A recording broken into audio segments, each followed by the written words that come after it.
An album a day is my exploration into the Korean music scene.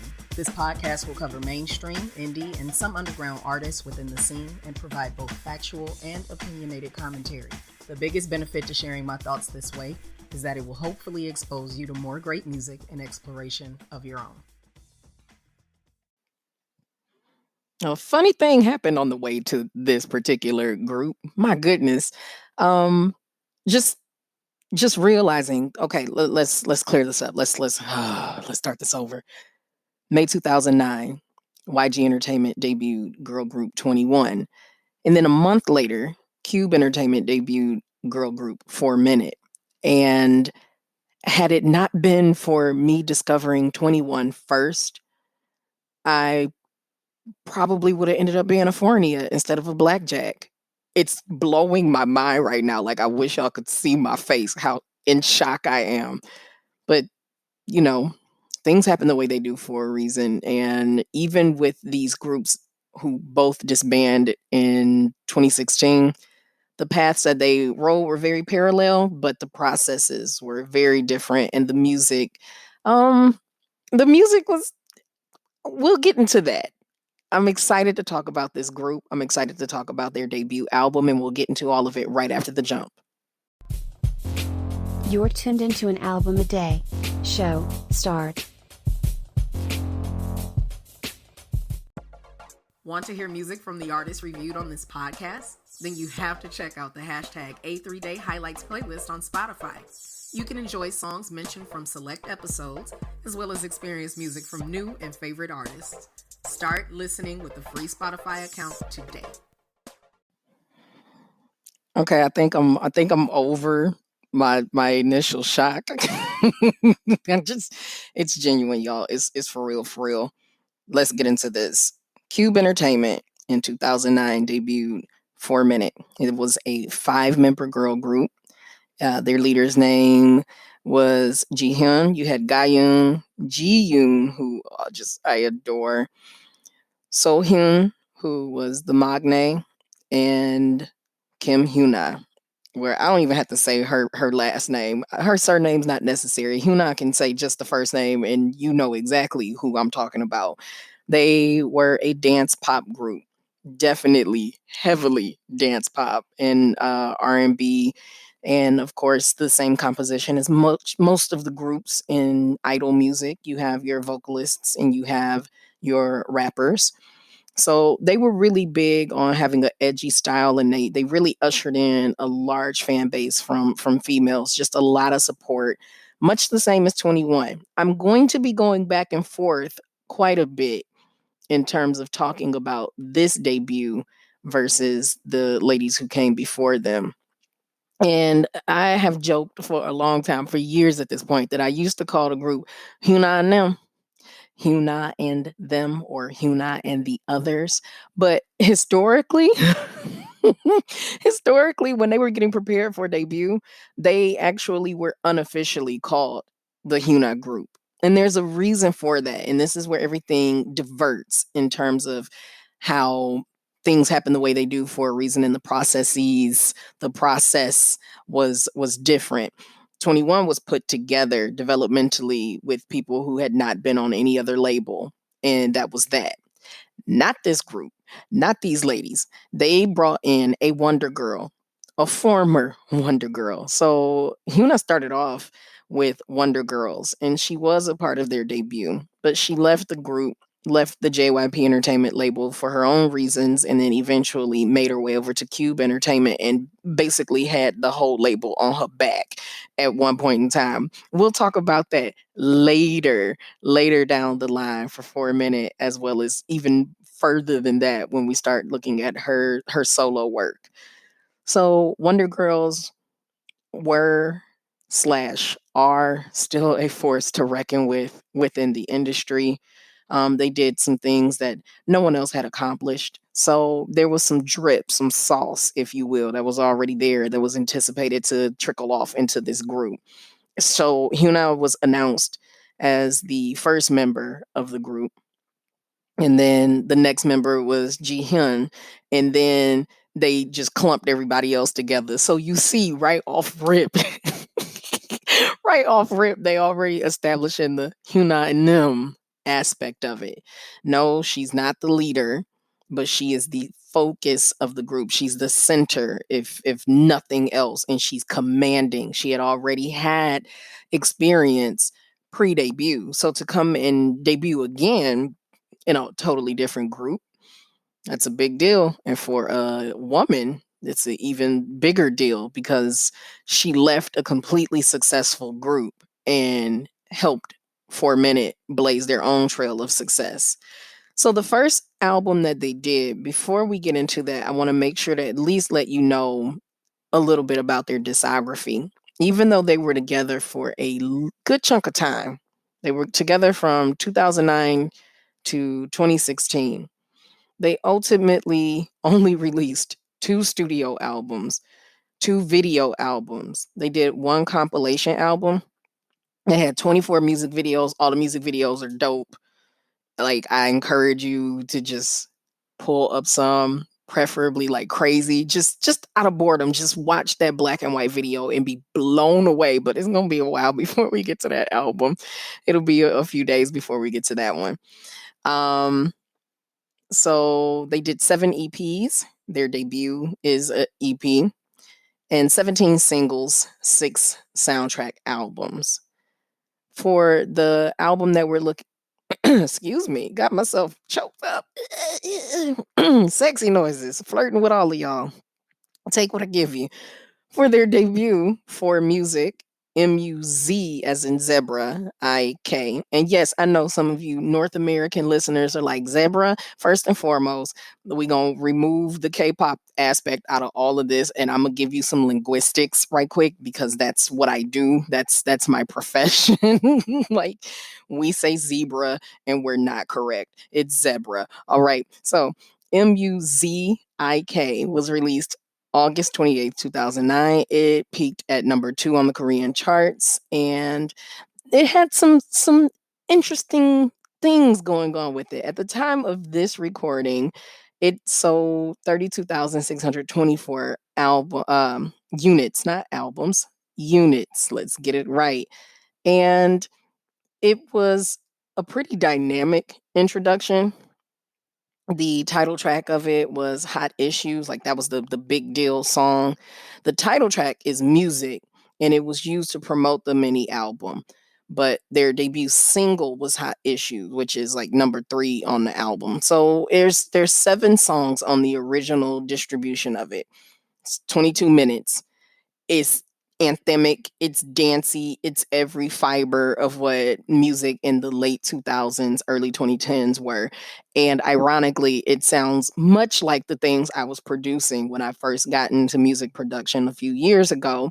And it just kind of, it connects, it makes sense. I was oversaturating myself with 21's sound and JYP Entertainment's 2 p.m. and M Black and all of this stuff. And then to hear 4Minute now and hear this first album, it totally sounds like something I would have produced. It really does. So it's interesting to see that something that was years before I even got into the game grossly impacted my initial sound. So, okay, what do you mean by sound? Like, it sounds like a 2009, early 2010s sound. I'm glad that you asked. Let's take a moment to talk about music technology, aka electronic music. So, this is definitely an album that has electro pop influences. This is still at a time in history where a genre, K-pop, is actually listed as such. It's not assumed to exist. And dance pop. So electro pop, you have electronic sounds, which is basically synthesizers, synth pop. You have heavy emphasis on electric sounds, electronic vibes. Synthesizers are my jam. The origin of electro pop is UK, US. You definitely, I'm not going to deny it, you're going to have some German influence as well, but the typical instrument of it are electronic drums and synthesizers, and everything about that makes me want to squeal with glee.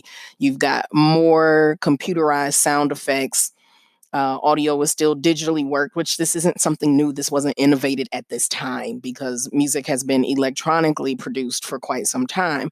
But it was heavily on the systems that you're using, mixing things and using various recording softwares, electronic instruments. Is really big on that. You also have a lot of heavy influence of MIDI, or you might just see the letters MIDI, and that stands for Musical Instrument Digital Interface. Sorry, I didn't mean to scream in y'all ear like that. I really did turn my head away, but I know it wasn't enough. I'm sorry. It's just digital music. It's fun. It's right up my alley. It's not up everyone's alley. I cannot force it upon anyone to enjoy electronic music, but I grew up in Detroit, and techno and electronic music is it's a thing. It's it's a thing, and this entire album drips of it. The entire album. I'd say it's 22 minutes, but if you look on Wikipedia, they're going to say it's 22 minutes and 11 seconds. Ba ram you. Ba ram you. It had 3 official singles: Hot Issue, Music, and What a Girl Wants. One of these was not supposed to be the single. What a Girl Wants was released October 28, 2009 as a single from this album, but initially it was supposed to be Won't Give It to You. And this created, just right out the gate for these young ladies, this created a controversy. So on August 31st, 2009, they were supposed to do some of the performances for this and whatnot. And one of the Korean broadcasting stations, KBS, was like, no, what we're not going to do is that, little chicken nuggets. We're not going to play your song. And Cube Entertainment is like, well, why? Be so why would you be anal about this one song? The song is called Won't Give You, or Angele, and they said some of the lyrics were inappropriate. So they were looking at a specific section of it where of extremely partial translation that I did not create. This is from Wikipedia. So, quote, starting from today, I won't give myself to you. Now I will never give you my entire heart. Now I won't ever give myself to you. KBS's interpretation of that, which I think is a reach. I'm not going to even lie, but KBS's interpretation of that was that it was provocative and implying that they're strictly talking about it from a sexual standpoint. And Cube was like, what we're not going to do, you're not going to penalize us for talking about the real emotions and feelings that young men and young women have for each other. We're taking this strictly from an area of talking about one's heart. Don't be extra. Why y'all being extra? There's so many things you could be, and you decided to be extra. They didn't win the battle. Cube had to accept it and just find another route. So they went on with another song. But I'm here to tell you, I love the way Won't Give It Angele won't give to you, won't give it to you. Jesus, Joseph, and Mary. Say the name of that track right. I love the way Angele sounds. I really do. It's youthful. It sounds like if Big Bang Taeyong wanted to take it and do a revamp of it, it would have been right within Wedding Dress. It could have came right after Wedding Dress as a rebuttal for all I care. We're not there yet, listeners. I'm sorry if that sounds completely unfamiliar to you. Forgive me. We'll get there sometime between now and the death of this show. But I really, really like it. I really like it. They had a lot of assistance on this album, like big time. They had Lee Sang-ho, who did a lot of the lyrics, and I'm sorry, music. I'm sorry, he did the music. Shin Sadong Tiger did some production heavily on it, lyrics or music composition. Also did a remix of Hot Issue. So 4 Minute and S Tiger remix. Ooh. Then another thing, they had a moment that allowed them to have some international appeal. They did For Music for Asia. They did a commemorative edition of the album later on, which extended it to a whopping 28 minutes and 50 seconds. So HyunA had a single on there called Change, and it featured Jeon Jiyoon. And then they had another song with a member from Beast. And American singer A. Marie called Heard 'em All. Now, if you are unfamiliar with A. Marie, if you do not know about A. Marie, me Marie Rogers, I'm excited to tell you this. So she's American. A lot of us were exposed to her artistry through the song Why Don't We Fall in Love? That was her big deal summer single during her early portion of her career. And she's from Washington, D.C. I know that's not where she's born, but just listen to me, just work with me. I'm just getting ready to tell y'all some magic about her because she's really, really cool. And you can catch her on YouTube now. Clearly, you can hear the fan in me, but there is a reason this crossover was so dynamic. First off, I said we had a member who came from Wonder Girls, who were already out here doing things that were unprecedented, and they weren't the first to work with foreign producers and things of that sort, but they most definitely blazed the hell out of a trail. So HyunA is coming from that stock. Even if she was only there for 15 seconds, didn't matter. The reputation is established. You come over to a new group, you're not the leader, but you're definitely a focal point, and your label is saying, hey, let's do something dynamic. Let's reach out. Okay, who can we work with that would be something very different, something eclectic. Show some synergy amongst the world. Let's go get A. Marie. Why A. Marie? Because A. Marie is half Korean. If you didn't know, and maybe if you didn't know and you like Google and see a picture of her now, you're gonna be like, "Oh my god, she's half Korean." Her mother is an artist as well, and her father is African American, and she was born and the family moved from South Korea where A. Marie lived for 3 years.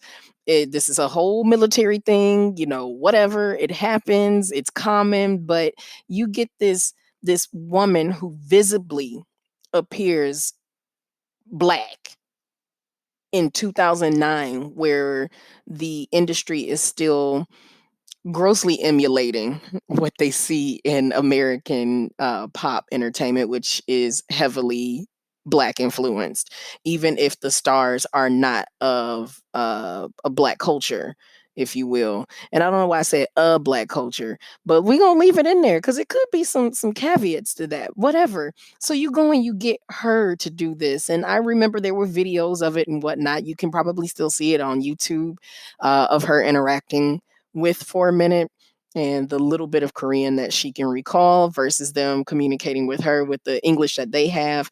It's a cultural clash moment that's really exciting, and it's just cool.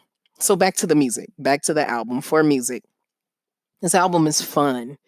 It's high energy. Even on the songs that are supposed to be like slow songs, you can still just groove real hard to it, have your head moving and everything. And I really, really like it. And the entire time that I was listening to it, it had the same anthemic feel as 21's first album or any girl group during that time, because FX, which is another group we'll get to, and I'll probably get in my feels about.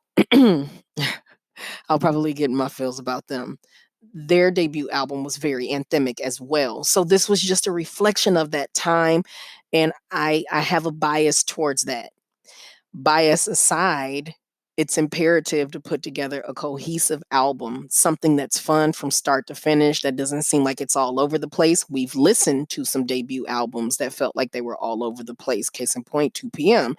Um, so it doesn't always work, not every time, and these ladies had it working. They totally did. So, K-pop fans, on a scale of 1 to 5, with 5 being essential listening and 1 not worth mentioning, the A3-day rating on 4Music, 4 Minutes debut album, is a 5.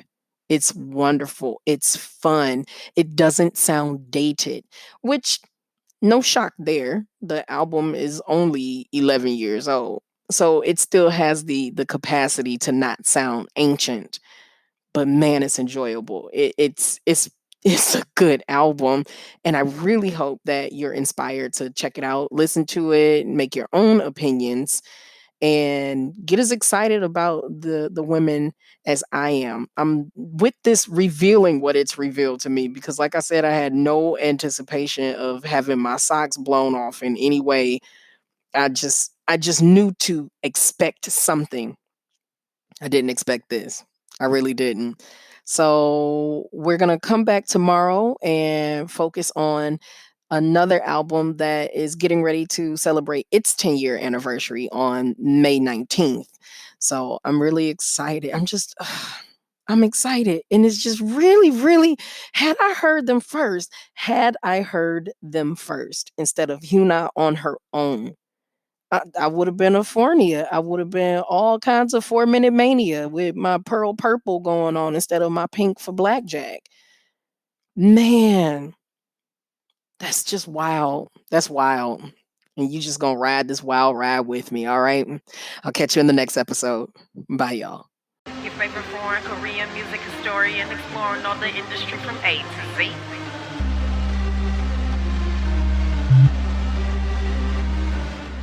There are sponsored ads and social media hashtags, but this show is truly supported by the efforts of my Migualas, the most amazing fan base a little entertainer could ever have. Special shout out to my Patreon patrons, the student body, and the scholars who keep my vision of becoming your favorite Korean music historian exploring all the industry from A to Z a real thing. If you're interested in supporting the growth of this podcast and supporting content, please visit patreon.com/multifacetedacg. And for as little as $1 a month, you can get in on the magic too. Interested in continuing your support at the free $99 price? I love you for it. You can still engage with the show when you retweet, repost, and share the show and use hashtag A3 and the word DAY. You can also tag MULTIFACETEDACG to get my attention. And if you're listening to this podcast on a platform other than Anchor.fm, please leave a few stars or a review to keep things growing in the right direction.